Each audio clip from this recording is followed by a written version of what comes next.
We are back for another episode of Love It There. If you are not watching on YouTube, Halle is literally waving a checkered flag in honor of everything we're going to talk about today. So recently, I took a little weekend trip to Tulsa, Oklahoma, and you're probably thinking, why did you go to Tulsa, Oklahoma? No, we do not have any family that lives there. Nope. But I happened to meet a friend when I was studying abroad this summer who goes to University of Tulsa. And I was trying to find a time that I could go and visit her because I literally hadn't seen her since end of July.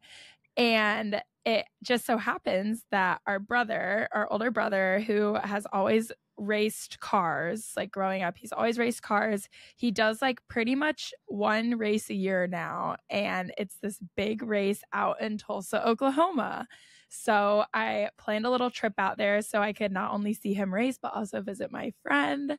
And it was so fun. I was texting Kelsey while I was there and I was like, this is so crazy. This is bringing back so many memories from our childhood, from like the countless weekends we spent at racetracks. And it had been so long since I had been back. And then when I was like at a race again, I was like, oh my gosh, this is so nostalgic. We had originally planned to do a different city for this week's episode, but I was like, wait, it could be kind of fun to do Tulsa for this week. Halle can talk about her experience while she was there because she did like normal, like she went to the downtown and her friend showed her around. So we'll talk about that. We'll get to that. But we were like, then it'd be fun to like reminisce on all of our memories from like the racetrack because we have a lot. But so we know, trust us, we know a lot of people listening will probably never go to Tulsa ever in their lifetime. But part of the purpose of this podcast is to celebrate every type of city, big, small, top tourist destination, little local town. So that's what we're doing here. We're showing you what Tulsa has to offer, and we're excited. It's going to be a good one. So even if you're not into racing, Oklahoma, or anything in between, stick around because I promise you'll get a laugh out of some of these stories that we're going to share. Definitely. Okay, well, without further ado, we hope you guys enjoy today's episode on Tulsa, Oklahoma.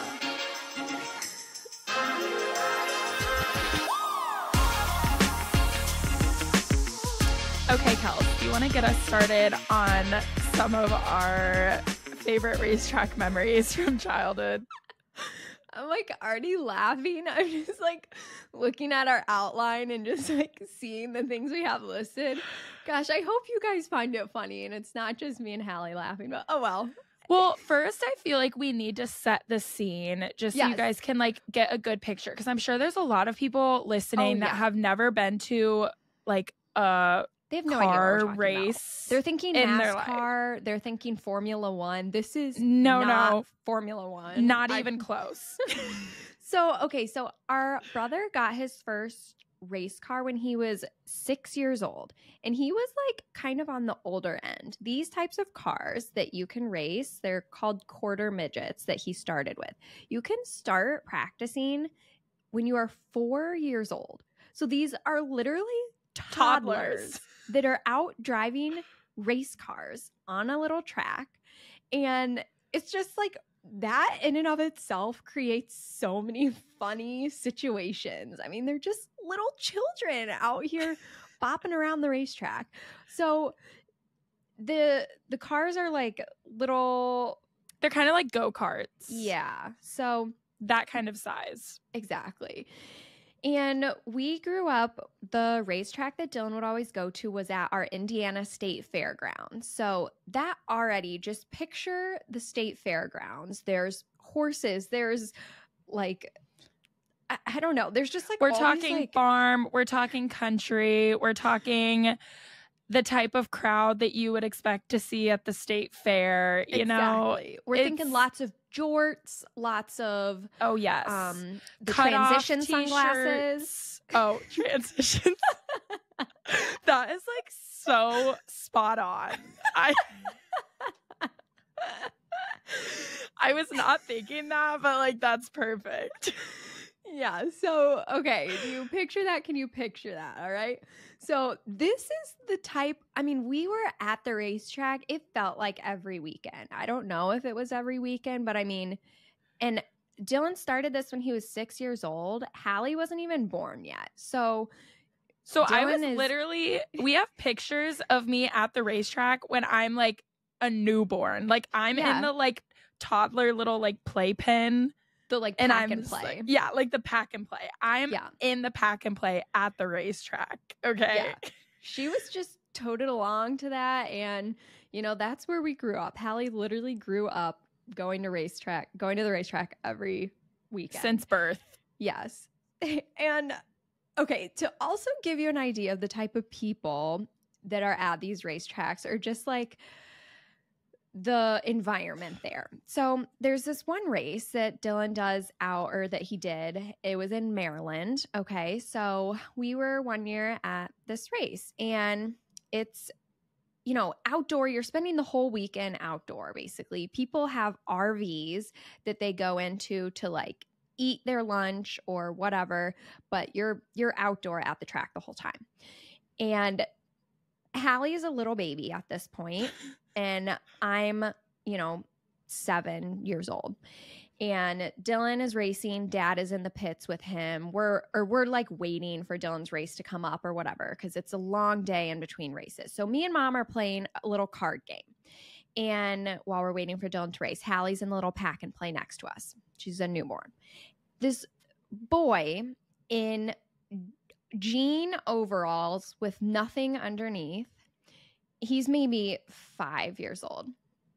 He comes up to me and Mom, wanders over to me and Mom, and he looks over at Halle in the little pack and play. And this boy is filthy. He's just covered in dirt, okay? Like you would expect a pig that had just rolled around in mud. We're talking so dirty. 5-year-old boy, barely clothed in overalls, covered in dirt, no parental supervision anywhere in sight, just wandering around this racetrack, and like stumbles up to Mom and Kelsey and then baby me in the playpen. And he kept bugging me and Mom. We're just trying to play our card game, okay? And he kept asking us. He would point at Halle and go in this little southern accent, "What's him's name?" And Mom would get so annoyed. She'd be like, "She's a girl and her name is Halle." And the little boy would go, "But what's him's name?" And he would just keep asking it, and he would keep coming over to us like every other hour and just like bug us and be like, "What card game are you playing?" And he's like so dirty, and Mom's literally like, "Please stay away." First of all, my child is a girl. Second of all, get out of here. Where are your parents? What are you doing? Literally. Okay, and so now, that wasn't necessarily normal. I mean, it's pretty normal for the kids to be dirty and you're running around, whatever. But at this particular race, they announced at the end of the weekend, they're like, I forgot about this. They're giving out awards. I don't even remember what any of the other awards were. It's probably like best driver, most improved, like, you know, stuff like that, like for the racers. Yes, but then the last award that they give out is literally dirtiest boy. And this kid won an award. They made that up. They just were like, this kid's so dirty, we have to acknowledge it and they're celebrate like, we don't it know somehow.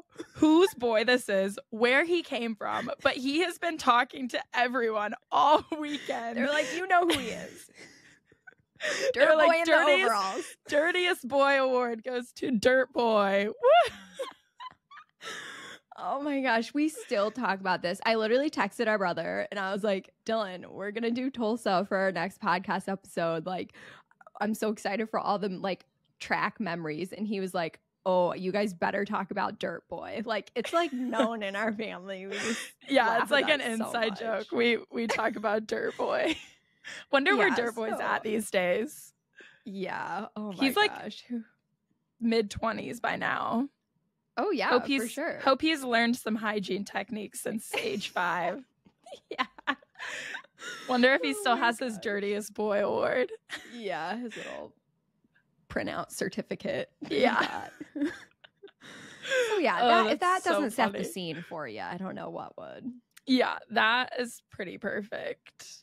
There were not all of the boys were detestable in that way. Halle we did have some racetrack crushes. That is for sure. Halle pretty much wanted to marry all of Dylan's friends that raced because, again, she was here at this racetrack every weekend surrounded by boys that were older than her. And so she was like, I'm going to marry Wes Mac. I'm going to marry... Did I have a crush? There was a guy named Wes Mac that was Dylan's friend, but I don't ever remember having a crush on him. Oh, you definitely at one point told me you were going to marry him. Okay, I'm also like 4 when I'm saying definitely. This. So yeah. And I'm these like, people are like 10 years older than her. So yeah, but the main ones. Okay, Dylan was friends with these 2 twin boys, the Courtney twins. Okay, yes. Another household name for us, the Courtney twins. Okay, let me just like describe to you who they were. They had this like. No, go ahead. Just keep in mind, okay, there's such thing as track hot. They might not be your They were the standard- cutest boys that could be found at the Indiana State Fairgrounds quarter midget track. Yeah. Okay. And they were a league above everybody else. Oh, yes. They had like the classic Justin Bieber, like long blonde hair with like the side like bangs across their face. And there was like, 2 of them, so it was just cool. And they're identical twins. Like, yes. So their And names are good. Taylor and Tyler. And shout out if you're listening. If you ever hear about this, this is embarrassing, but Kelsey and I did have really big crushes on you guys. Yeah, it's all good.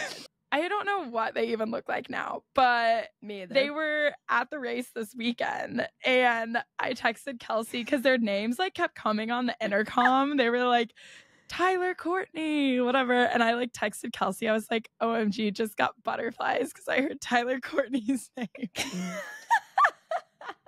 No, because I actually like totally forgot about them. I'm not going to lie. And then I heard the name and I was like, oh my God, my first ever crush. Oh, He's in the building. They were so cool. We definitely have like pictures of them somewhere. Like Dylan definitely has some like old pictures with the we'll have to Courtney dig twins. those out so you guys can see. And I need to be reminded. I'm probably going to see a picture of them and be like, that's okay. I guess that's what the best that Mini Indy could give us at the race. Well, they were like, they were like 12. Yeah. With this like big long hair. Like, but I literally, as the younger sister, you know, I wanted to be cool. I wanted to hang out with Dylan and all his friends at the racetrack. And more than that, I wanted the Courtney boys to talk to me and pay attention to me as more than just Dylan's younger sister. So one day I told Mom, we're like watching Dylan race. And I'm like, Mom, I want to race. I want my own car. And she was literally like, are you serious right now? And of course I didn't tell her. Yes, but the only reason is because I want the Courtney boys to pay attention to me. I was like, yes, I want to do it. She was like, okay, like we can talk to your dad about it. Literally nothing ever happened after that. I think she knew I was delirious. And also I think I realized like, okay, that's a dumb idea. It's not going to work and I don't want to race. So I don't think I ever knew that. You would have, no offense, you would have been like probably the worst race car driver. Oh my gosh. Okay. I think it could be good.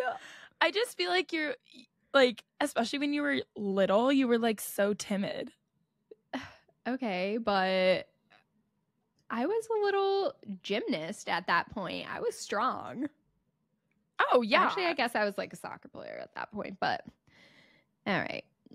Thanks for that. Halle also, I feel like growing up at the track like shaped her personality as a toddler. Like we have so many pictures of her like in the back of like a wagon with a backwards baseball cap on, like as just like a little toddler, like or like There were lifting just, up like- her shirt and Oh like my- flashing people as like a There- little kid. There is a picture of me at like 4 years old at the racetrack, which is like so fitting because especially if you've ever been to like the Indy 500, like there are like grown women who do that. Yep. And so I'm like She was ahead of the curve. I'm 4 at the racetrack. I have these like sunglasses on and I'm like lifting my top up and just like smiling, like having the best time. I'll have to see if I can find that. But definitely did shape my personality being a racetrack kid because I feel like there's just like no rules. Like it's literally a free for all. It's like the most redneck of redneck like environment that you could be in. And so there's just no standards. At one of the races, this was like later on, I think Dylan had graduated up from quarter midgets and he maybe was doing just like regular midgets at this point. But Halle was and like the midget is the name of the car, just to clarify. They're called like midgets. The type of car he races now. So quarter midget is just like a smaller size car. So but it was at one of the like later years. So Halle was a little bit older, but she's down in front of the stands. Probably 9 or 8. Okay. Like I'm not like older, like high school. Okay. Right. I'm still like a very young kid. Yeah. She's down at the bottom of the stands. I don't even know why she started doing this. And she starts singing up to the crowd as they're like trying to watch the race. But she starts singing, "Don't you wish your girlfriend was hot like me? Don't you wish your girlfriend was a freak like me?" She's like 9. And it's literally all these like old men, these old like racetrack weird men that are in the stands. Yeah, woo. And I'm like strutting down the bleachers, like singing and dancing to all of them. But the thing is, it's like that was just out of pure boredom. Like we would spend 12-hour days at these racetracks, and it's like just me and Kelsey are like literally the only young girls in the vicinity with nothing to do. And so I'm like, well, I gotta provide some entertainment to someone. Yeah, it definitely, I think that's just like where I realized that I like don't really have social anxiety, because there I just like did not care what anybody thought of me, because I'm like, it's just racetrack people. Like I'm never gonna see any of these people again. So I would just like do stupid things because I knew like there would be no consequences. Yeah. Oh and yeah, that's where it began. I remember doing that like a lot. Like I would like target like random people and like walk up to them and like sing and dance. Oh yeah, you'd like point at them specifically. Yeah, I'd and be say, like, yeah, I'm talking to you. I'm literally 8. Like, and mom was literally just watching this happen. She's in the stands like, wow, that's my she's daughter. Like, as long as you're entertained, that's all right. She's like, yeah, if they're entertaining themselves, then I like don't have to bother with it. So yeah, but honestly, no complaints. You know, we had great memories at the racetrack. Like I remember we literally spent Christmas in the RV one time, and because we were driving down to a race Dylan had in Florida, and we like opened all our presents in the RV. Like it was literally in like a Walmart parking lot, because it was like on our way down to this race. So classy. Like, we hadn't even gotten there. We just parked the RV and all our presents were being opened, and it was just so fun. I don't know, like I feel like if it's coming across as us like complaining about the amount of time we spent at the track, or like I know we're kind of like teasing it, but it's very important to our brother, and I'm like super happy to have like grown up with this cool, unique experience. Oh yeah, that we had. It's just like so funny too, because we like come from this like very nice suburban area, and then it's just like this like little hidden part of our lives that like most people don't know about, but it's like where we're from is like so cute and like nice little suburb, but we have this like little secret like trashy racetrack side to us that only a few will get to see. So. You're so true. It humbles us. It keeps us grounded for sure. Oh yeah. Yeah. So we'll get into that when we'll talk about, we're going to transition to Halle kind of talking about like Tulsa, like the main stuff in the city that she did with her friend. And then we're going to kind of end it out with some stories from the race that Halle went to this weekend in Tulsa, which is called the Chili Bowl. So we'll Which talk is about just like such a good name for it. Yeah, like, I don't know the history behind the name, but there's probably no meaning. Someone just thought of it. The Chili Bowl. Yeah.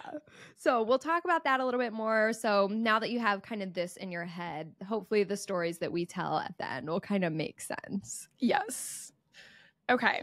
So I'll go ahead and get into just like general Tulsa information. I was only there for a few days, and it was during this like huge cold front. I don't know. I'm sure people are listening from all over, but when we're recording this, there's like a huge cold front all over the country right now. And so when I was in Tulsa, it was like -5 degrees or something like the whole time. So that severely limited the amount of activity that we could do. Yeah. But actually the first day I was there, it was like sunny and 60. So it was amazing. Oh, great. I didn't know. So the first day I got a little tour of the University of Tulsa because that's where my friend goes. And she took me like all around. And the one thing I would say, like, if you are in Tulsa, even if you have like no connection to the university, the library there is so pretty, and it's on like this little hill, and you can see the Tulsa skyline like in the distance, and That's it really faces cool. west. And so my friend was like, this is the best place you can go to watch a sunset, and they get really good sunsets there. Oh, I love that. So that would be such a fun little spot. Next time you're in Tulsa. Yeah, next time you're driving through the area, you should stop by. But we also went to downtown Tulsa, which is only like 5 minutes away from the university, so it was super convenient. There was this one restaurant we went to called Roosevelt's that was decked out in Christmas decor. So I don't know when they take it down, but it was still up. It's not year round. It's just like they still had it up. Okay. No, I think they probably will take it down soon. Yeah. But it was like insane. I'll like post pictures of it, but literally every single square inch of it was like had some type of Christmas decoration on it, and it was really cute. We also went to this super trendy little Mexican restaurant called Noche, and it was like a little like bar restaurant, had the best chicken fajitas of my life. It was amazing. Great. And then we went to this rooftop bar called Sidecar. This was where it got interesting. So the whole town is like literally deserted because, like I said, this night it was like actually in the negative degrees. It was like -10 or something. So it was so miserably cold. Like nobody wants to leave their house. And Wait, so is downtown Tulsa where like the students go out? Or is there like enough stuff like on the campus that they don't go downtown? Okay. There's like nothing around the campus. But it's still like basically winter break, right? When you were there. So right. There wasn't even a lot of students or anything. Right. But this place, Sidecar, was like a very young crowd. Like it was all mostly like people in their 20s. But we walk in and it's like a little rooftop, but like it was all enclosed because it was so cold. But in the summer, it's like open and stuff. But it was popping. I was like shocked at how many people were there. And the first like me and my friends sit down and we're like getting drinks at the bar like ourselves. We got like one and we're just sitting there talking. And then this group of guys like comes and sit next to us, and they're like probably in their 30s. I don't know. And they're like kind of weird, but they start talking to us and they're like, oh, like, do you want drinks? Like, whatever, like, we're getting around. Like, do you guys want some? And we're like, I mean, yeah, sure. We're not going to turn down a free drink. Exactly. They pull out like wads of $100 bills and just like start paying the bartenders. And we're like, me and my friend are looking at each other. We're like, this is really weird, but okay. Yeah. Yeah. And the one guy comes up to me and he's like, he's like, oh, my friend over here, like, he's a really good singer. Like, you should talk to him. So I'm like, oh, I heard you're a good singer. Like, whatever. He's like, oh, yeah, like, I won the Vietnamese Idol. So, like, American Idol, but in Vietnam. Oh. Yeah. Okay. And then he starts singing I Will Always Love You by Whitney Houston. Like, in the middle of the bar. Unprompted. Oh, no. Just starts singing it in the middle of the bar. And, like, but low-key, it's so good. What? But we're like, we didn't know what to do because he's just like singing, and me and my friend are like, oh, okay, we're singing now. That's cool. But then he like is like doing all these like runs and riffs and is like actually killing it. And I'm like, okay, wait, this is kind of cool. Like, are other people sure at the bar on. like staring? It's like this group of guys is like a pretty big group. So we're all just like standing in like a corner. And so like nobody else can really hear it. But like, okay. I don't know. It was so funny. But also I had a porn star martini. Have you ever had that? No. I know nothing about that. I'd heard of them before, but I never had one. I don't know exactly what's in it. I know there's pineapple juice in it, but it was so good. A porn star martini. I've never heard of this. I want to look it up right now. I think it's just vodka and pineapple I'm scared juice to Google this. Porn star martini. Else. Okay. Passion fruit flavored cocktail made with vanilla flavored vodka, pasoya, passion fruit juice, and lime juice. Oh, so not pineapple juice, just passion fruit juice. I don't think I would like it. I don't really like tropical flavored stuff. It was really good. But do you like regular martinis? No. Actually, I don't know if I accompanied by a chilled shot glass of prosecco. Did you get that? No, I did not. Interesting. Well, now I feel like I've been cheated. You've been cheated. The traditional porn star martini experience. But if you're looking for a new fun drink to try, you should try it. It was pretty good. That'll get some eyeballs if you order porn star martini, please. Yeah. I'd heard of it before, though. It's not like it's some like I feel like most people, actually maybe not. I don't know. Anyways. Listeners, comment, weigh in. Have you heard of porn star martini before? Let us know if I'm just an outdated millennial or... Yeah, I don't know. And I don't know if I'd ever order it again, but it was a fun little tropical drink to try. But then there are these two girls that walk up, and my friend was like, oh my gosh, I know this girl. One of the two girls that walked in, and she had like never talked to her in her life, but it's like, it was one of those people that she had followed on Instagram for years and like had never actually had a conversation with her, but they like both followed each other on Instagram for some reason. Right. And so they like got to talking and they were like, oh my gosh, this is crazy. Like that we just like ran into each other, whatever. And the girl that she's with is her friend that is actually from Brazil. And so I get to talking to them and we're like talking about how they were just in Nashville. Okay. And I was like, oh my gosh, why were you in Nashville? And they were like, oh, we were there for New Year's Eve. And I was like, oh my gosh, what bar were you at? And they were like, oh, we were at Jason Aldean's. And I was like, gosh, Halle was at Jason Aldean's. I was at Jason Aldean's. And they were like, oh my God, like that would have been so crazy. Like, what if we saw each other?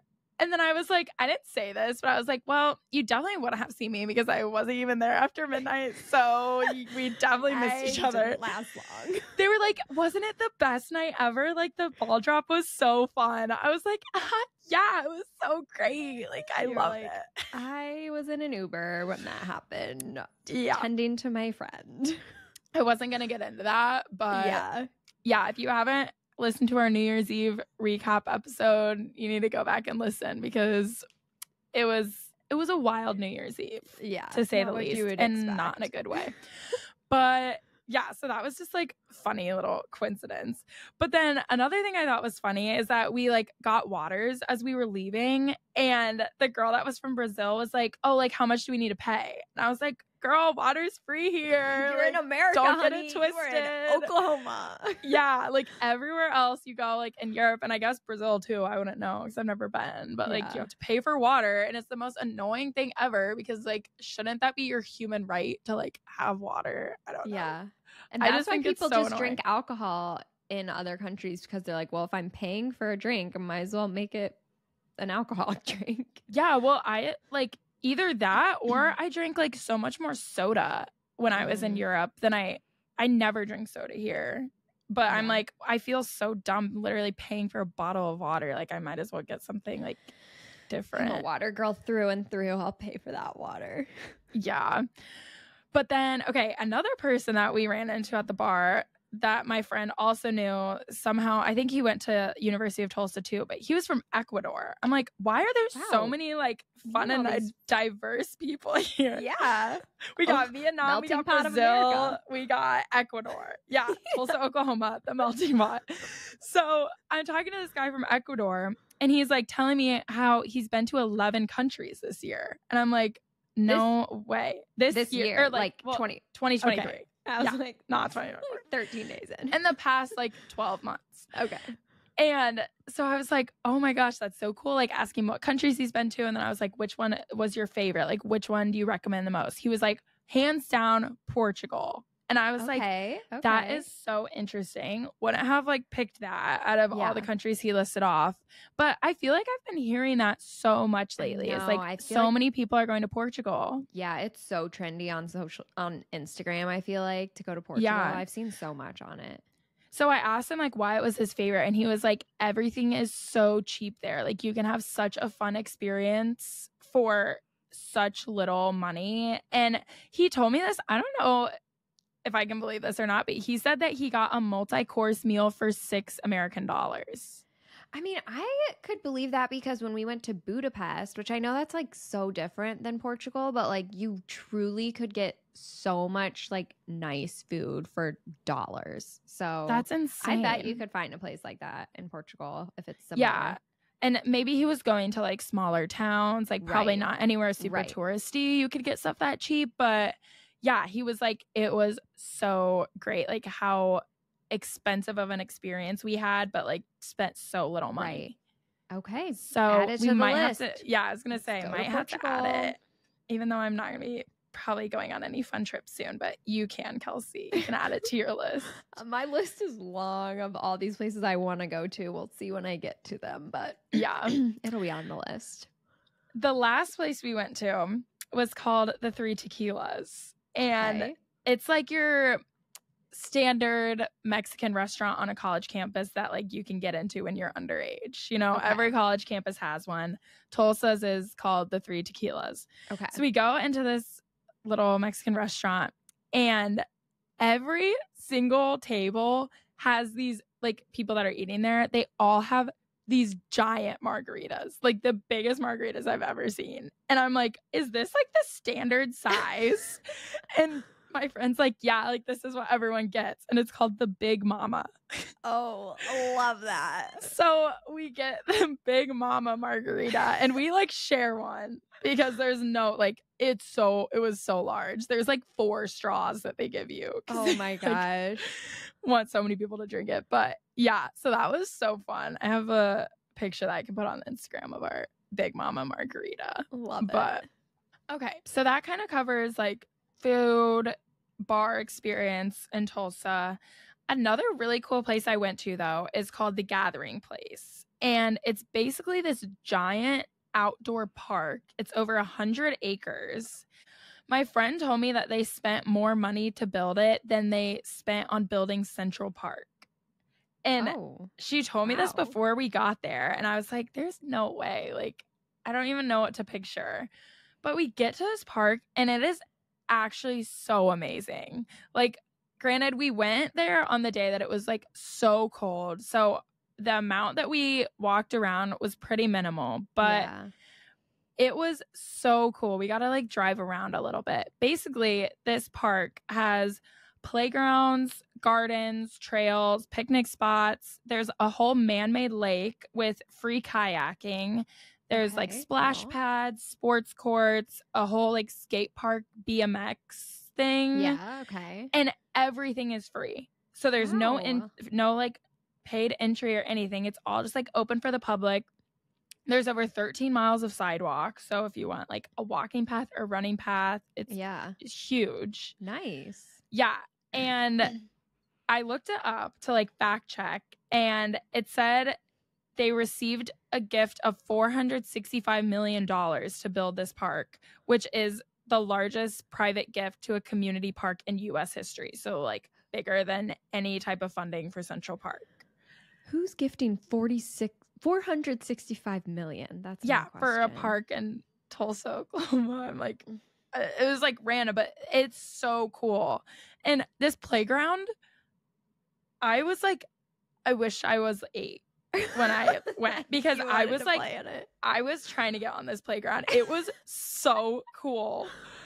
If you're in the area, definitely go there. It was super cool to see. Honestly, like even if you're not in the Tulsa area, but like, I don't know, it would be like worth a drive to go and check it out, especially in the summer. Like you could spend days at this place. It was so cool. I love a good park. That can really, truly, I mean, because like New York City, I was like, I cannot do this. I could never live here ever. And then I went to Central Park and that made it livable, which is the idea of these like big parks in these metropolitan areas. But yeah, I love a good park. Yeah, me too. Summertime picnic, read my book, hammock. Yeah. Dreamy. No, it was so cool when we were there when it was like the most miserable day ever. So I can't even imagine what it looks like when like everything's green and like the flowers are blooming and Okay. Fun. Now we're going to get into the Chili Bowl content. Are you ready? I don't know if you are. I'm ready because I haven't even heard. Okay, you guys. So I like Halle and I, we were both like so busy this weekend. So we didn't really even get to touch base about anything. I've never been to Chili Bowl. This has always been like a Dylan and our dad thing. And so Halle got to experience it for the first time. I have no idea. It's not really the best place for females. I felt a little preyed upon when I was there. Gosh. But it was very entertaining, to say the least. So for context, if you're not super familiar with racing, the Chili Bowl Most people are not. Yeah, I'm sure most of you guys are like, literally, what the heck is the Chili Bowl? This sounds so scary. It kind of is. I'm going to be honest. It has nothing to do with the food you eat. There's like no chili there. Chili. There's nothing to do with that. I don't even know if chili was sold. I don't know. But it's in this like state fairgrounds. It's called the Expo Center. So it's this huge like building that in the summer it's where like their state fair is held.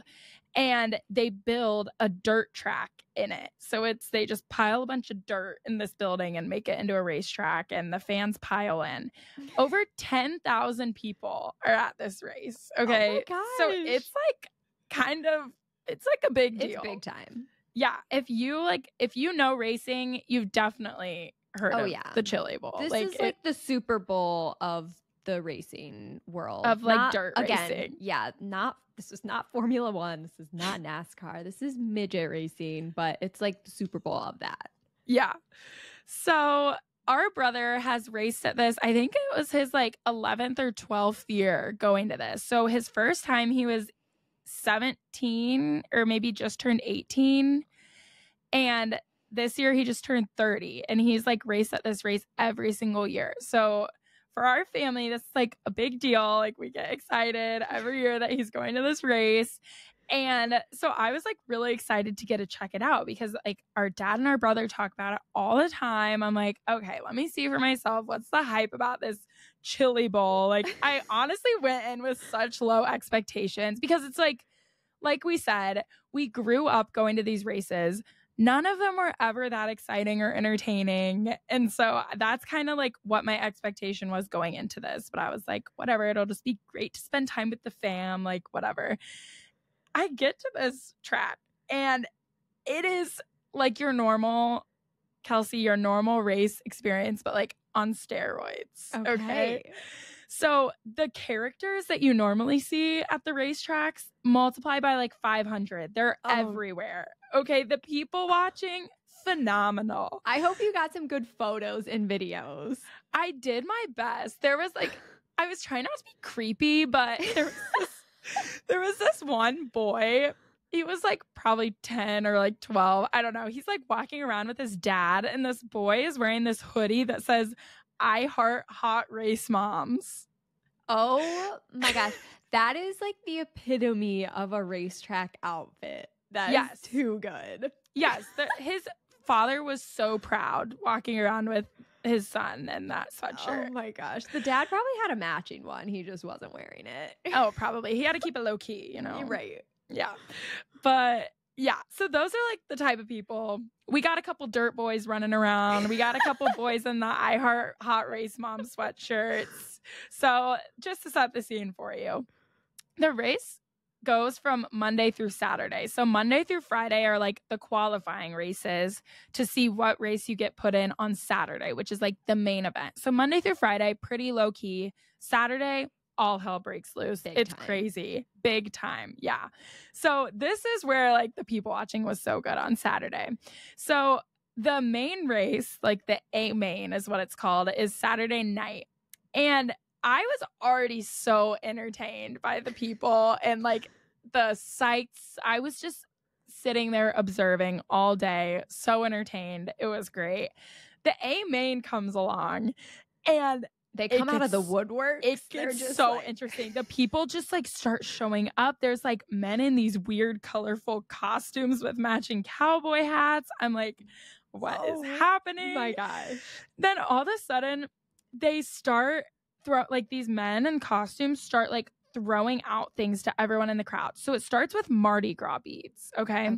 So you like throw your hands up and these men just like are tossing Mardi Gras beads at you. And like, I thought it would end after like 10 minutes. This went on for hours. Okay. Oh my gosh. People are decked out in Mardi Gras beads. Like so many. I don't know where they bought all of these, how they got them all in. Like it was insane.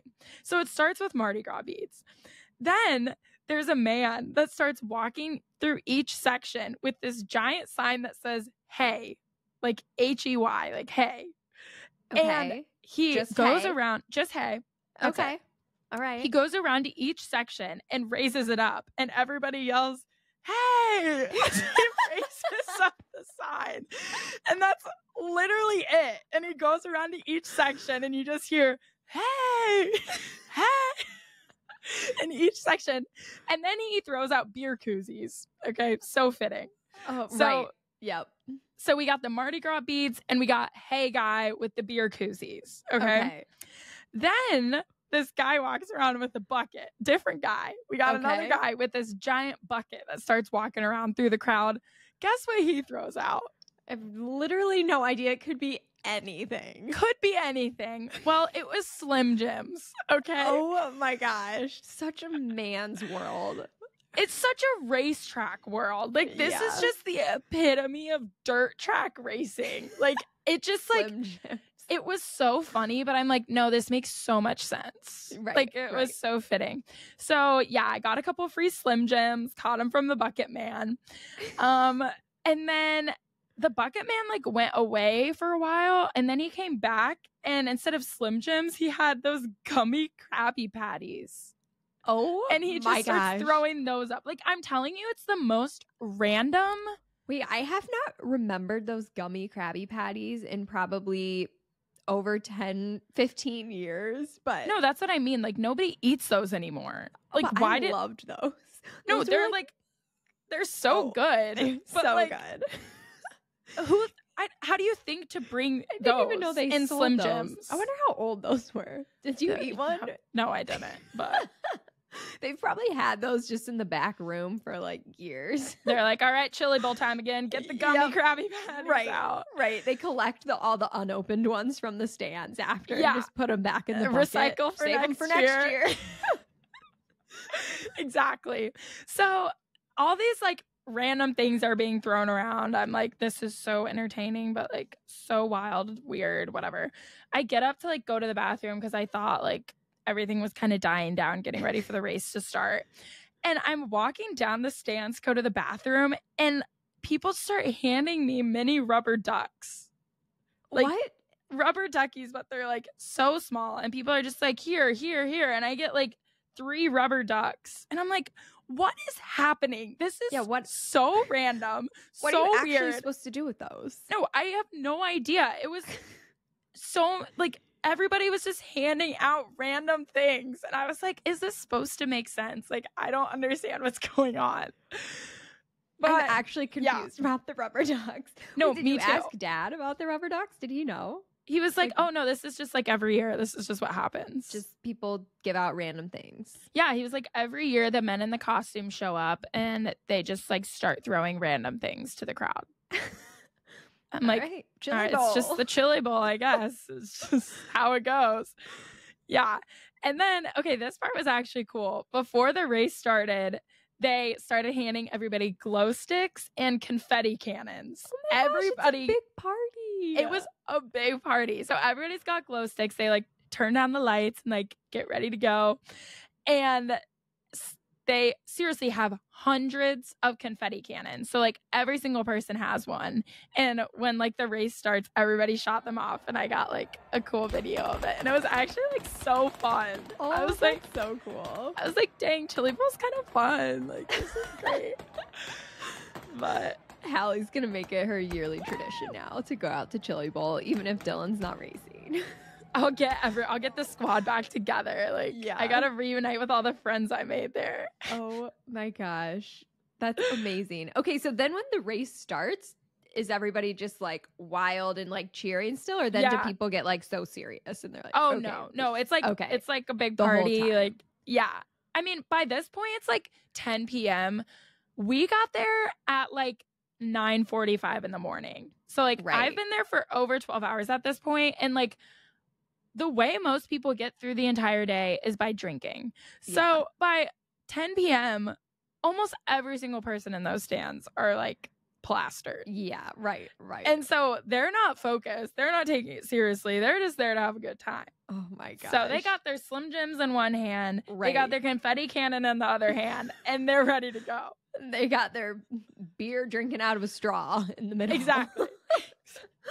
So that was the Chili Bowl experience. Yeah.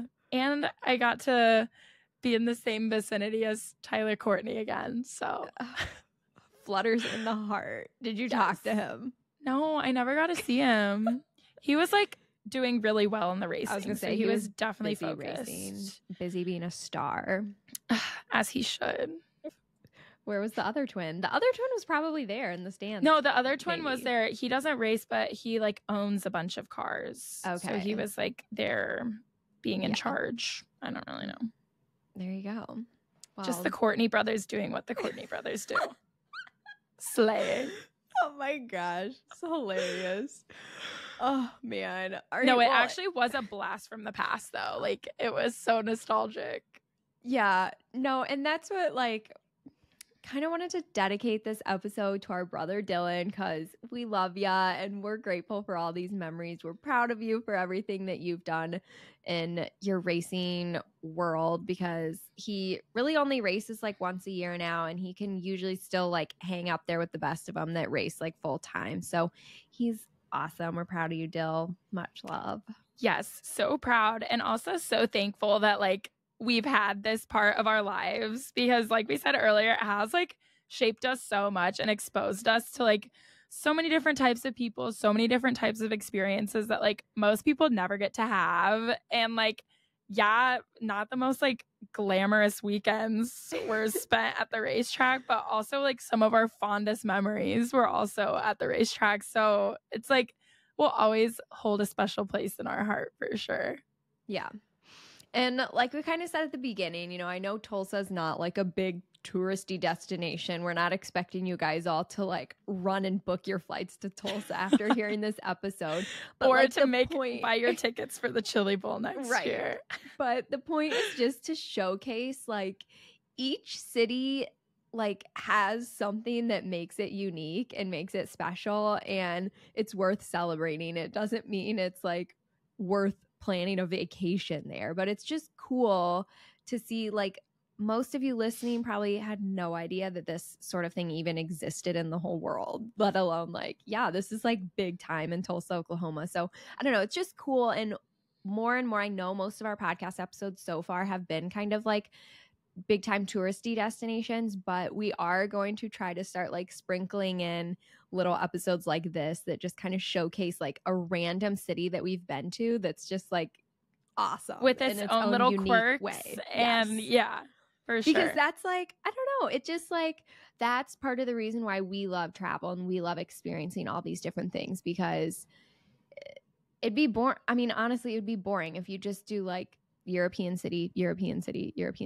Like, I don't know, it's like it just like puts things, it puts things into perspective when you go to different destinations that aren't what you would expect or aren't what you're used to being around. And it honestly was like so fun. Like all my roommates were like, what the heck were you doing in Oklahoma? Like, why did you go? And I'm like, no, guys, it was actually so fun. Like it was such an unexpected little like fun trip. And it's like anytime you get out of town and go somewhere new and like get a change of scenery, it's so refreshing, whether it's like some glamorous vacation or you're just like going to spend time with family and friends. And so yeah, definitely is like what we want to celebrate on this podcast is just that like every town, big or small, everything has something to offer and something that makes it special. So all right. Well, I think that's all we got for you guys today. So if you've hung around this long, thank you. You know what to do. Give us a follow, subscribe, rate, and review on Apple Podcasts. We would love you forever. Don't forget to follow us on Instagram at Love It There Pod. Stay tuned for next week. I actually don't know what we're doing for our next week's episode, so follow on Instagram so you can get the sneak peek and you can leave your questions for whatever city we end up doing. Perfect. All right, we hope you guys all have a good week. And if you're somewhere where it's freezing like it is here, please stay warm. And we will see you next Thursday. Bye.